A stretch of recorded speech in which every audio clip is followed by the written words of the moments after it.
My name is Vorthak, and I used to think humans were nothing more than soft, pink meatbags floating around on a backwater rock. Boy, was I wrong. Dead wrong. The kind of wrong that gets your entire invasion fleet turned into expensive space debris. Let me paint you a picture of how spectacularly we underestimated these hairless primates. It was supposed to be a routine Tuesday morning conquest. You know? Wake up, brush your mandibles, conquer a primitive species, grab some lunch. Simple as breathing methane. Our intelligence reports were, well, let's just say they were about as accurate as a blind Zephyrian trying to thread a needle during an earthquake. According to High Command, humans had barely figured out how to leave their own solar system. Their weapons were primitive projectile launchers and crude energy beams. Their ships were slow, clunky, and held together with what they called duct tape and prayers. This will be easier than stealing candy from a Blorvian infant, laughed Commander Thex as our massive dreadnought, the Death's Whisper, dropped out of hyperspace near Earth's moon. Behind us stretched the full might of the Korthani Empire, 300 battle cruisers, 5,000 fighters, and enough firepower to crack a planet like an egg. I was manning the sensor station, watching our scanners sweep across the human homeworld. The readings were puzzling. Where we expected to find scattered orbital platforms and maybe a few patrol boats, our screens lit up like a festival of flame celebration. Commander, I called out, trying to keep the uncertainty out of my voice. I'm detecting some unusual energy signatures. The humans appear to have more ships than anticipated. The Hex's 4 eyes rolled in that dismissive way that made me want to punch his smug face. More ships? What, did they manage to build a dozen rusty buckets instead of 6? Vorthak, sometimes I wonder if your brain is functioning properly. That's when the first human transmission crackled through our communications array. The voice was calm, almost bored, with that peculiar human accent they called British. Attention Korthani vessels. This is Admiral Rebecca Mills of the Terran Defense Force. You have exactly 30 seconds to turn around and bugger off, or we'll be forced to demonstrate why invading Earth is considered a monumentally stupid idea throughout this galaxy. The entire bridge erupted in laughter. Sex was practically wheezing. Easy. Did she just threaten us? With what, their primitive chemical rockets? I wasn't laughing. My sensors were screaming warnings I'd never seen before. Energy readings that shouldn't exist. Mass signatures that defied physics. And something else. Something that made my scales itch with primal fear. 20 seconds, came the human voice again. Still calm, still bored. Like she was ordering coffee instead of facing down the most powerful invasion fleet in galactic history. Open fire, the X commanded, wiping tears of laughter from his eyes. Said, show these monkeys what real weapons look like. Our forward batteries unleashed hell itself. Plasma cannons that could vaporize asteroids, quantum torpedoes that could punch holes through battle stations, particle beams that turned matter into its component atoms. The combined firepower was enough to sterilize a continent. And it all just stopped. Right there in space, maybe 1,000 kilometers from the human fleet, just stopped dead like hitting an invisible wall. What in the 7 hells of Gorthak? The X muttered, his laughter dying faster than his chances of living through the next few minutes. That's when I saw them. Oh! Really saw them for the first time. The human ships weren't the crude metal boxes our intelligence had described. They were sleek, predatory things that seemed to bend light around their hulls. And they were everywhere. Not dozens. Not hundreds. Thousands upon thousands materializing out of what I can only describe as folded space itself. Time's up, boys, Admiral Mills announced cheerfully. You really should have taken the hint. The first human ship to fire was something they called the UES Retribution. I'll never forget that name, because it was the last thing our starboard shields saw before they collapsed like wet tissue paper. The weapon? I still don't know what it was. It looked like concentrated starlight mixed with liquid nightmare, and when it hit our hull it didn't just penetrate our armor, it rewrote the molecular structure of our armor, turning it into something that resembled cosmic jelly. Evasive maneuvers. The X screamed, but it was like trying to dodge lightning while standing in a thunderstorm. The human ships moved like they were dancing, flowing around our formations with a grace that made our best pilots look like drunk Slorvians trying to parallel park. Commander, I shouted, over the sound of our hull being systematically disassembled by weapons that shouldn't exist. I'm reading impossible energy signatures. These aren't primitive humans. These are... I can see what they are, the X roared back, his 4 eyes wide with the kind of terror usually reserved for tax audits and family reunions. They're turning us into space dust. Captain Vex from the battle cruiser Bone Crusher came on the comm, his voice cracking with panic. Death's whisper, are you seeing this? Their fighters they're flying through our shields like they're not even there. How is that possible? I watched my sensor readouts with growing horror as human fighters, no bigger than our escape pods, danced between our massive guns like they were playing some twisted game of tag. Every shot they fired hit exactly where they wanted it to hit. Every maneuver they made seemed to anticipate our responses before we even made them. It's like they know what we're going to do before we do it, whispered Vorthak from the tactical station. His usually green skin had gone a sickly yellow color that meant he was about to either faint or vomit, possibly both. That's when Admiral Mills came back on the comm, and I swear I could hear her smiling through the static. Oh, we do know what you're going to do, mate. We've been watching your species for quite some time now. Did you really think you were the first ones to show up here with Conquest on your minds? The Vorthani tried this exact same approach about 50 years ago. Lovely ships they had, very shiny, made excellent scrap metal for our orbital stations. The Vorthani? The Vorthani were a Tier 7 civilization. They had weapons that could crack moons. How had we never heard about their defeat? Impossible, the ex muttered. But his voice lacked conviction. Around us, our mighty fleet was being systematically carved apart by ships that moved like sharks in the water. No, that wasn't right. Sharks were clumsy compared to these things. A new voice joined the human comm channel. Male, with an accent I'd never heard before. Admiral, the Korthani are trying to retreat. Should we let them go? Oh, I don't think so, Colonel Martinez, Mills replied sweetly. They came here to conquer us after all. It would be frightfully rude not to give them the full experience. Besides, we need to send a message to their friends back home. Colonel Martinez chuckled, and it was the sound of death wearing a friendly mask. Understood, Admiral. Initiating pursuit protocols. All ships, weapons free. Let's show them why you don't mess with humans. That's when things went from bad to catastrophically, apocalyptically worse. The human ships didn't just pursue us, they herded us. Hitch. Like we were cattle, and they were cowboys in some ancient Earth entertainment program. Every time we tried to break formation, every time we attempted to escape to hyperspace, they were there, waiting, smiling, probably making jokes about our panicked flight. How many ships do they have? The ex demanded, his voice climbing higher with each word. Our sensors show them everywhere. This is impossible. I checked my readings again, hoping against hope that I'd made some kind of mistake. But the numbers didn't lie. Where our intelligence had predicted maybe 100 human vessels in their entire fleet, I was counting over 50,000, and they were still appearing out of nowhere, dropping out of something that looked like hyperspace but moved faster than anything I'd ever seen. Commander Thex came a new human voice. This one was female, with a crisp professional tone that somehow made it even more terrifying. This is Captain Sarah Chen of the UE's Inevitable. Your ship is surrounded. Power down your weapons and prepare to be boarded. Never, She-Ex roared, pounding his fist on his command console. I am a warrior of the Korthani Empire. I do not surrender to inferior species. There was a pause. Then Captain Chen spoke again, and I could practically hear her rolling her eyes. Inferior? Mate, you just lost 300 ships to our advanced early warning system. What you're seeing right now isn't even our main fleet. That's still on the way. My blood went cold. This wasn't their main fleet. These ships that were turning our proud armada into cosmic confetti were just their scouts. You're lying, the ex whispered, but his voice shook like a leaf in a solar storm. Oh, I wish I were, Chen replied cheerfully. See, the thing about humans is, we learn from our mistakes. The first time someone tried to invade us, we were caught completely off guard, nearly lost the whole planet, so we decided that was never going to happen again. Ever. Around us, our remaining ships were falling like dominoes. The battle cruiser Stellar Fang exploded in a ball of superheated plasma. The destroyer Swift Death lived up to its name, but not in the way its crew had intended.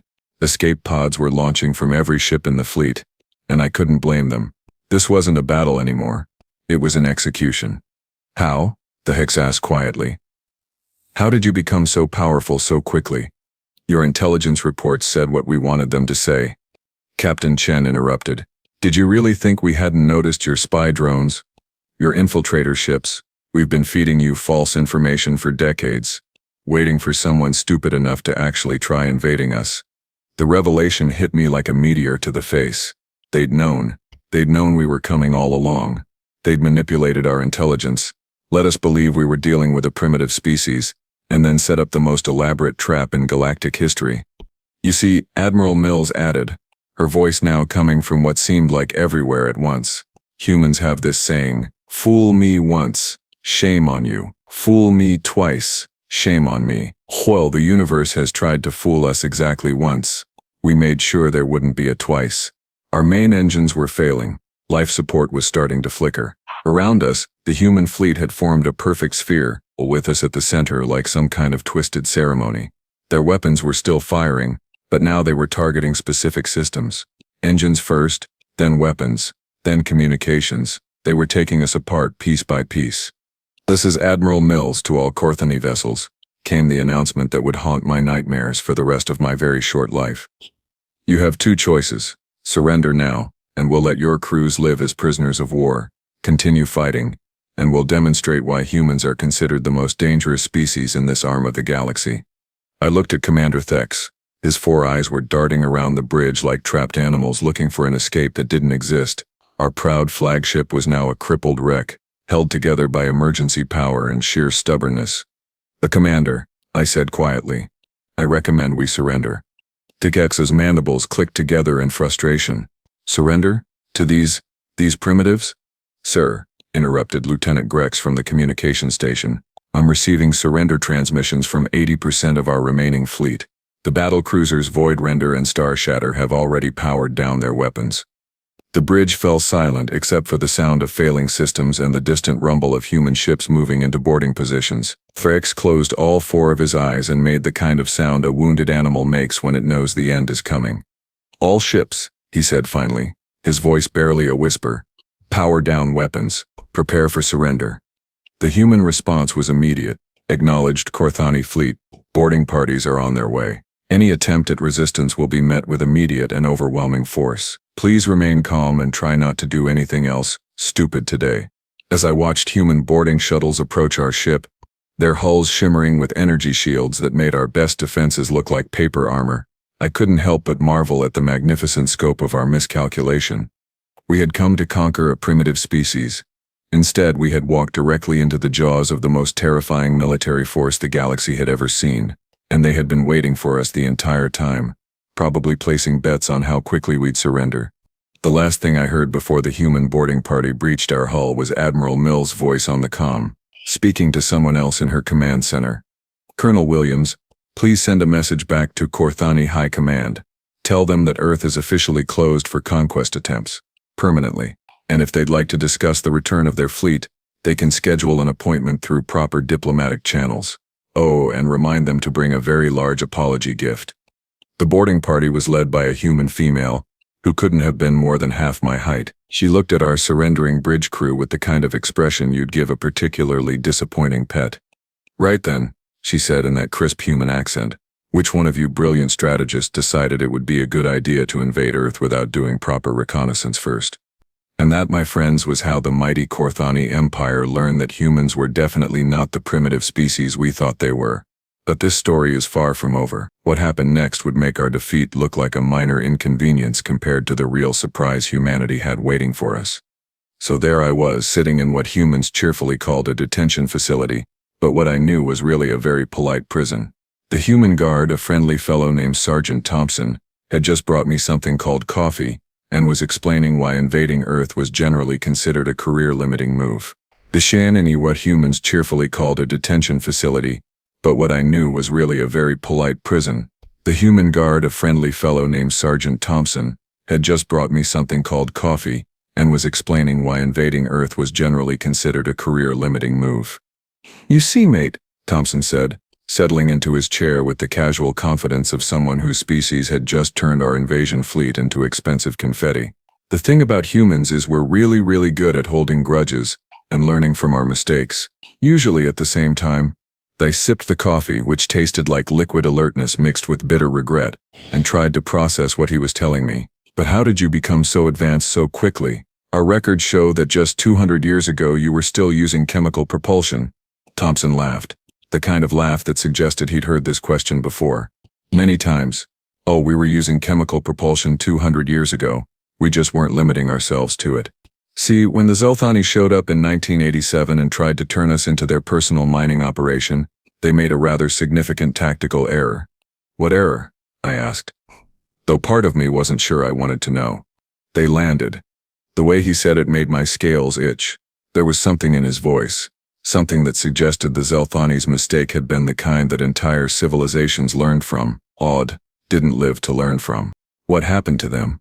Thompson's smile could have powered a small space station. Well, let's just say that after we reverse-engineered their technology, improved upon it, and mass-produced it, the Zelthani Empire became very interested in negotiating a peace treaty, with reparations. Substantial reparations. They felt my secondary stomach clench. They're still alive? Oh yes, very much so. They're actually quite helpful these days. Lovely people once you get past the whole attempted genocides thing. They run a very successful import-export business now, exclusively with human oversight, of course. That's when the door opened, and Admiral Mills walked in. Up close she was even more terrifying than she'd been over the Kamaidon. Not because she looked dangerous, mind you. She looked like someone's grandmother, who baked cookies and knitted sweaters. But her eyes held the kind of cold calculation that suggested she'd personally watched civilizations rise and fall, and had probably helped with the falling part. Good afternoon, Vorthak, she said pleasantly, settling into the chair across from me, like we were old friends meeting for tea. I trust Sergeant Thompson has been taking good care of you? Yes, ma'am, I replied, because when someone has just effortlessly destroyed your entire invasion fleet, politeness seems like the wise choice. Excellent. Now then, I imagine you have some questions about what just happened to your forces, and more importantly, what's going to happen next. I nodded, trying to ignore the way her friendly smile made me want to hide under the table. Admiral, with respect, how is any of this possible? Our intelligence indicated that humans were barely space-capable. Mills chuckled, a sound like distant thunder that promised storms ahead. Your intelligence was absolutely correct, from a certain point of view. We've been very careful to maintain that impression. You see, Vorthak, the galaxy is full of species that like to conquer primitive worlds. We decided early on that the best defense was to make sure nobody realized we weren't primitive anymore. She gestured to a wall display that flickered to life, showing what looked like a galactic map. Red dots were scattered throughout, each one pulsing ominously. These represent every species that has attempted to invade or conquer Earth in the past 2 centuries, Mills explained. As you can see, it's quite a popular activity. Or rather, it was. I counted the dots. There had to be at least 30 different species marked. What happened to all of them? Oh, they're all still around, Mills said cheerfully. Well, most of them, the ones that survived the learning experience anyway. They're all part of what we like to call the Earth Protection Initiative now. Thompson leaned forward with obvious enjoyment. Tell him about the Vroxians, Admiral. Mills's eyes lit up like a child's on Christmas morning. Yes, the Vroxians. Lovely story, that one. They showed up about 30 years ago with this absolutely massive fleet. Really impressive stuff. Ships the size of cities, weapons that could sterilize continents. The works. They were so confident they broadcast their surrender demands before even entering our solar system. What happened? I asked, though I was beginning to suspect I knew the answer. Well, we let them land. All of them. Every single ship right here on Earth. Gave them a lovely welcome ceremony and everything. Parades, speeches, the full diplomatic treatment. They were absolutely delighted with how cooperative we were being. I felt my blood pressure rising. And then we activated the planetary defense grid they hadn't noticed. Turns out when your entire invasion fleet is sitting on a planet's surface, and that planet happens to be covered in concealed weapons platforms, you're in what the humans call a spot of trouble. Thompson was grinning now. The best part was their faces when they realized their ships wouldn't start. Amazing what a few strategically placed electromagnetic pulse generators can do. You captured their entire fleet?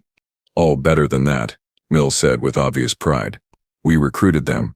After a few months of cultural exchange, they realized that working with humans was considerably more profitable than fighting us.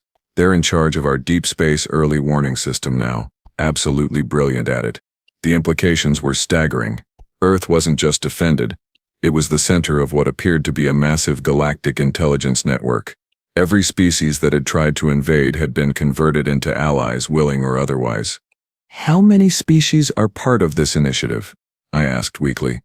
Currently, 47. Well, 48 now, counting yours. You Korthani are actually going to be quite useful. Your hyperspace technology is impressively efficient. With a few human improvements, it should cut our travel time between systems by at least 30%. I blinked all four of my eyes in rapid succession. You're planning to improve our technology? Oh, my dear fellow. Mills laughed. We've already improved it. While you were surrendering, our technical teams were busy reverse engineering everything in your computer systems. Lovely work, really. Your engineers have some genuinely innovative approaches to quantum field manipulation. That's when another human entered the room. This one was younger, with the kind of expression that suggested he'd just solved a particularly interesting puzzle. Admiral, he said, we've finished analyzing their fleet composition. You're going to love this. Mills raised an eyebrow. Oh, they brought exactly the same force structure the Zelthani used 40 years ago. Here. Same ship types, same weapon configurations, even the same tactical formations. Whole. It's like they copied the playbook word for word. The Admiral's smile could have melted steel. How wonderfully predictable. I do love it when they make it easy for us. They felt what little hope I'd been clinging to shrivel up and die. You knew exactly how we'd attack. Of course we knew, Mills said patiently. We've been observing Korthani military doctrine for decades. You're actually the third species to use that particular approach. The hegemony tried it 12 years ago. Holf worked about as well for them as it did for you. The young human cleared his throat. Admiral, there is one small complication. The Korthani High Command is demanding the immediate return of their fleet. They're threatening to send their entire armada if we don't comply within 72 hours. Mills looked genuinely delighted by this news. Their entire armada? How marvelous. How large is their entire armada? Exactly. According to our intelligence, approximately 15,000 ships, including their new super dreadnoughts. I watched Admiral Mills' face light up like someone had just told her Christmas had come early. 15,000 ships. Oh, this is going to be fun. Vorthak, would you like to send a message to your high command? I nodded mutely, not trusting my voice. Excellent. Please inform them that their fleet is perfectly safe and will be returned to them in fully operational condition, along with some significant technological upgrades, courtesy of human engineering. However, if they insist on sending their armada to retrieve it, we'll be happy to give them the same educational experience we've just provided to you. She paused, her smile becoming positively predatory. Oh, and do mention that our main fleet will be arriving shortly to escort them home, just to ensure there are no unfortunate misunderstandings. Your main fleet? I whispered. Well, yes. What you encountered today was just our home defense force. Nice ships, but hardly our best work. The main fleet has been dealing with some unpleasant business in the Andromeda Galaxy. Something about a machine intelligence that thought it could strip mine inhabited worlds. Frightfully rude behavior, really. Thompson leaned back in his chair with obvious satisfaction. Took them about 6 months to convince the machines that organic life was worth preserving. Diplomatic negotiations can be so time-consuming. I stared at them both, trying to process the magnitude of what they were telling me. Humans hadn't just defeated every species that tried to invade them. They were actively policing multiple galaxies. They were the galactic superpower, and they'd been hiding it so well that nobody had even suspected. Why? I asked finally. Why hide your strength? Why let species believe you're primitive? Mills's expression grew thoughtful. Because, my dear Vorthak, the moment the galaxy realizes how powerful we've become, everything changes. Right now, aggressive species come to us one at a time, nice and manageable. We can handle them individually, convert them to allies, and expand our network peacefully. But if everyone knew they'd band together, form coalitions, start wars that would devastate entire sectors, much better to let them think we're harmless until they're close enough for us to have a proper conversation with them. The door opened again, and Captain Chen walked in. The same Captain Chen whose ship had been casually dismantling our battle cruisers a few hours earlier. Admiral, we've just received a priority transmission from the Galactic Council. They're demanding an explanation for the UN-provoked attack on the Korthani fleet. Mills sighed dramatically. The Galactic Council, those pompous bureaucrats couldn't organize a picnic, let alone maintain galactic peace. What did you tell them, Captain? I told them that Earth was defending itself against an invasion force and that we'd be happy to provide a full report through proper diplomatic channels, along with sensor logs proving that the Korthani fired first. Beshred. Excellent. I do hope they don't do anything foolish like try to impose sanctions. It would be such a shame to have to educate the entire council about the realities of modern warfare. I felt my heart stop beating for a moment. You would fight the Galactic Council? Fight them? Mills looked genuinely puzzled. Oh, my dear fellow, we wouldn't fight them. Fighting implies they'd have a chance. No, if the Council decides to make this unpleasant, we'll simply have to demonstrate why Earth is now the de facto center of galactic civilization, whether the rest of the galaxy realizes it or not. Captain Chen smiled that terrifying human smile. The Council has been remarkably reluctant to acknowledge humanity's membership applications. Something about us being too primitive for full galactic citizenship. I suspect their opinion may be evolving. Right then, Mills said, standing up with the kind of energy that suggested decisions had been made. Old Vorthak, you'll be our guest for the next few days while we sort out this diplomatic situation. I trust you'll find our accommodations comfortable, while Sergeant Thompson will see to your needs.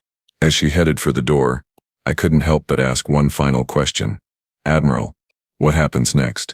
She paused, turning back to me with an expression that was equal parts grandmother and apex predator. Next, my dear alien friend, the galaxy learns that humanity is no longer accepting conquest attempts. We're graduated to making them. What do you mean? Well, we've been rather passive about all this, haven't we? Sitting here, waiting for various species to attack us, then converting them to allies. But there are still quite a few aggressive civilizations out there. Species that enslave others, that commit genocide for profit, that treat sentient beings as resources to be exploited. Her smile became something beautiful and terrible. All you think it's time we introduced ourselves properly. After all, we've learned so much from all of you about how interstellar conquest works. It would be terribly wasteful not to put that knowledge to good use. Thompson was nodding enthusiastically. The lads have been getting restless anyway. Nothing like a good humanitarian intervention to boost morale. As they left me alone with my coffee and my shattered worldview, I realized that my species hadn't just failed to conquer Earth. We'd accidentally woken up something that had been patiently waiting for the right moment to reshape the galaxy according to its own moral compass. And that something had the technology, the allies, and the absolute certainty of purpose to do exactly that. The Korthani Empire had come to conquer a primitive world. Instead, we'd handed the most dangerous species in galactic history a complete intelligence briefing on every aggressive civilization within 1,000 light-years. I finished my coffee and tried not to think about what the galaxy was going to look like in a few years, when humanity decided it was time to stop being subtle. Somehow, I suspected the universe was about to become a much more polite place, whether it wanted to or not.